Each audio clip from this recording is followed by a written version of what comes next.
Kementerian Hukum dan HAM membentuk tim khusus untuk menyelesaikan masalah internal di Partai Golkar.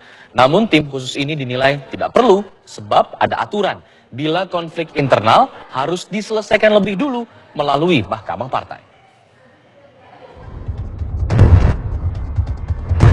Partai Golkar mendatangi Kementerian Hukum dan HAM kemarin pagi untuk menyerahkan nama-nama kepengurusan yang telah terbentuk dalam Munas di Bali.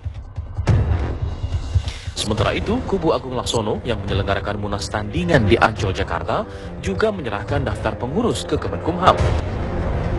Menteri Hukum dan HAM Yasona Lauli yang menerima langsung berkas dari Ketua Umum Golkar Abu Rizal Bakri menyatakan akan membentuk tim khusus untuk menangani masalah internal di tubuh Partai Golkar.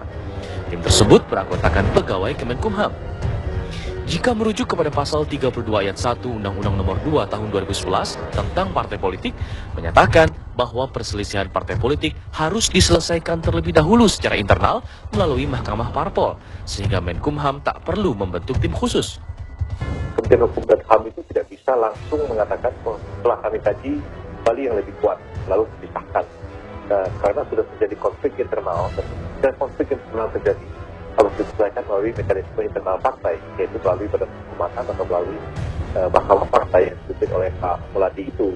Kalau tidak selesai ya harus dibawa ke pengadilan, tunggu putusan pengadilan yang badan hukum tetap, baru Menteri Hukum dan HAM dapat mengesahkan partai pengurus mana yang sah menurut putusan dari Mahkamah Partai atau putusan dari pengadilan yang menjadi badan hukum tetap.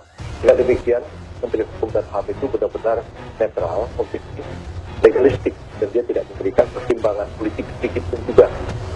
Sementara Ketua Harian Partai Golkar MS Hidayat mengatakan Partai Golkar hasil Munas Bali adalah yang sah karena telah sesuai dengan ADART partai. Siapa yang melaksanakan? Sebab di dalam ADART ketentuannya pelaksanaan itu dilakukan oleh DPP. Apakah itu DPP? Karena pelaksananya adalah yang disebut so-called presidium penyelamatan. Itu nggak ada institusi. Itulah penyelenggaranya. Jadi hal-hal seperti itu mesti menjadi penilaian juga yang objektif dari pemerintah melalui Kumham yang tentu saja dia nanti akan mewakili secara resmi otoritas pemerintah. Agung Laksono sendiri yakin Kemenkumham akan mengesahkan hasil Munas Jakarta. Namun, pernyataan tentang kedekatan kubu Golkar tandingan dengan pemerintah hanya dipandang sebagai upaya provokatif. Kubu yang di Ancol mengatakan bahwa nanti Menteri Dalam Negeri akan datang. Ternyata kan tidak datang. Gubernur DKI datang, ternyata tidak datang. Jadi itu sebetulnya termasuk juga nanti satu indikasi politik dan orang kemudian bisa saja dibenarkan itu adalah bentuk provokasi.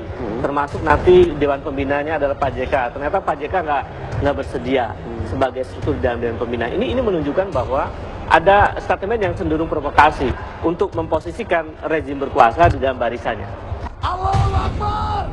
Pemerintah harus bertindak berdasarkan undang-undang dan bebas dari kepentingan politik untuk memberikan keputusan terbaik.